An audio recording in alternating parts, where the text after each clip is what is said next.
Tuko kwenye operation inaitwa no reforms no election. Operation ya chama, kama hakuna mabadiliko hakuna uchaguzi.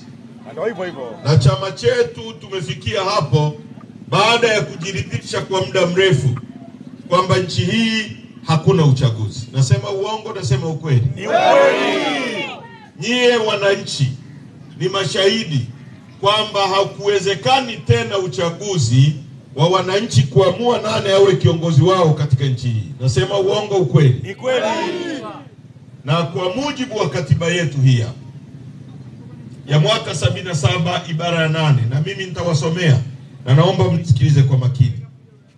Jamhuri ya Muungano wa Tanzania ni nchi inayofuata misingi ya demokrasia na haki jamii. Na kwa hiyo wananchi ndio msingi wa mamlaka yote, na serikali itapata madaraka na mamlaka yake yote kutoka kwa wananchi kwa mujibu wa katiba hii. Hiyo ni katiba inasema hivi, kwamba wananchi ndio msingi wa mamlaka na madaraka yote. Sio mamlaka tu, mamlaka na madaraka. Tunaelewana?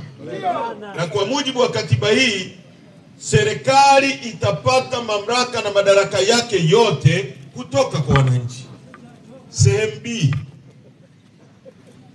lengo kuu la serikali itakuwa ni ustawi wa wananchi.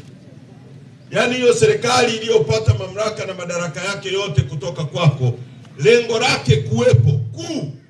Imesema lengo kuu, sio lengo tu, itakuwa ni ustawi wa wananchi. Si serikali itawajibika kwa wananchi.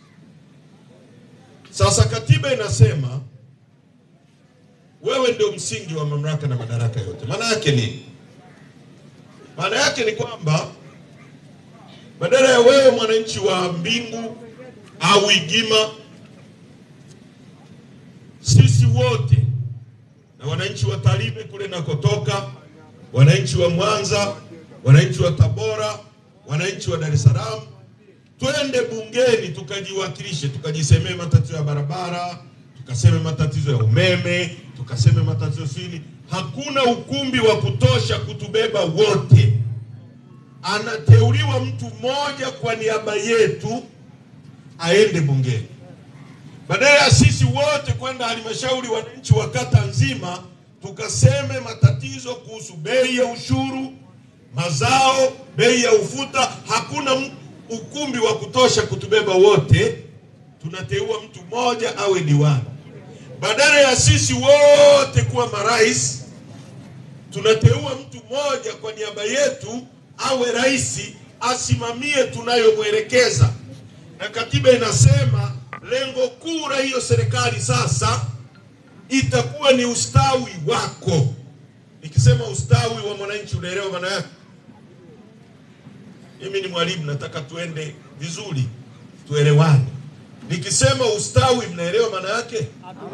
Kwamba uwe na uwezo wa kulala vizuri, uwe na uwezo kulala vizuri, sehemu nzuri, uwe na uwezo wa kutibiwa unapoumwa, utibiwe kwenye matibabu mazuri, uwe na uwezo wa mtoto wako kusoma vizuri, uwe na uwezo wa kula vizuri, utembee kwenye barabara nzuri.